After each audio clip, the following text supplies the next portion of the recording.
those of you who do not know me yet, or those of you who do know me and have forgotten,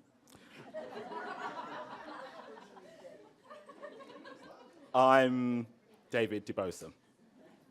And I start with my thanks to the panel members this afternoon, to Dr. Alice Correa, to Dr. Shania Javeri, and to Dr. Leon Wainwright, who will be our respondent for this afternoon. My thanks also go, of course, to our conference organizers for the wonderful generosity and hospitality for our conference, but also because of the excellent timing. I've had the advantage today to be sitting next to Sarah and noticing the way in which her energy alone paces us. Without rushing, paces us. But I think the timing's also important in relation to what for many of us has been a somewhat disconsolate and depressing week. I have to say that today's intellectual stimulation has been a moment of intellectual reorientation for me in relation to what has been deeply disorienting times. And if Salman Rushdie was correct in his work, The Ground Beneath Her Feet, that disorientation is in fact the loss of the East, perhaps the fact that this might be a moment of reorientation, for me at least, is perhaps no accident. I have been telling myself this week, ladies and gentlemen, that if Britannia has finally turned her back on Europe, now perhaps she must turn her face to the world. And in turning her face to the world, what does Britannia now make of that reshaped world?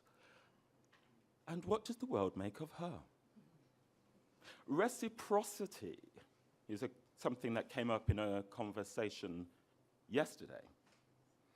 That reciprocity in which we think that it's time to look again at Britain's view of the world and of South Asia, and equally time to rethink South Asia's view of Britain.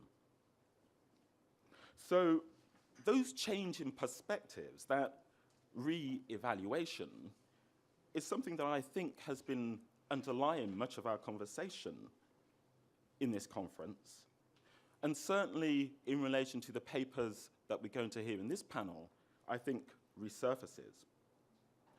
This point of re-evaluating in relation to the ways in which South Asia's view of art in critical histories makes us rethink things such as the place of black artists and the black arts movement of the 1980s in relation to the art and exhibition histories of Britain. This re-evaluation demands research. It demands a look at new material, a look at new theories, a look at new methodologies.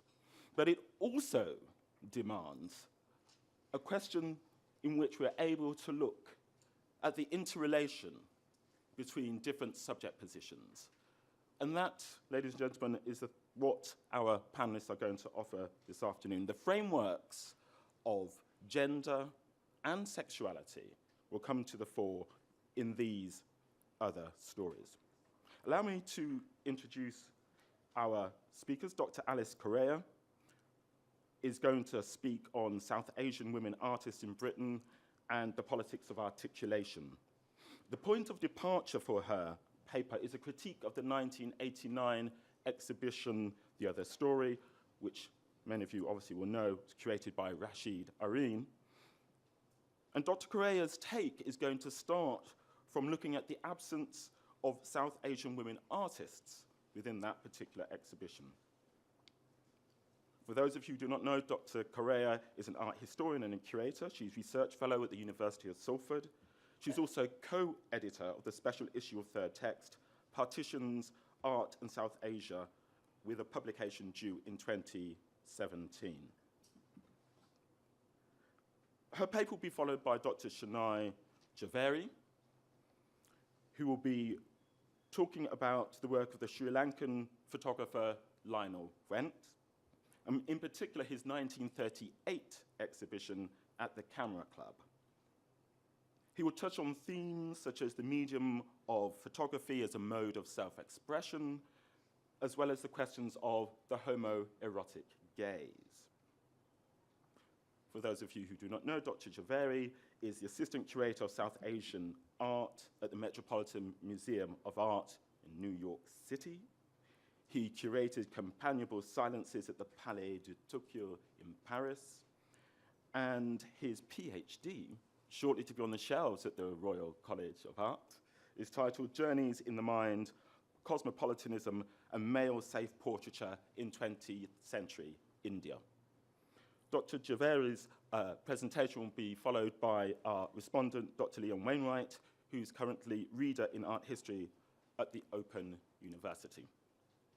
So just before welcoming Dr. Correa to the stage, I must give you an evidence of her generosity in being handed this recent hot off the press publication from the exhibition titled Contents Under Pressure, in which there's an essay by Dr. Correa, and very generously she's offered anybody who wishes to take a copy to collect one during the course of this afternoon.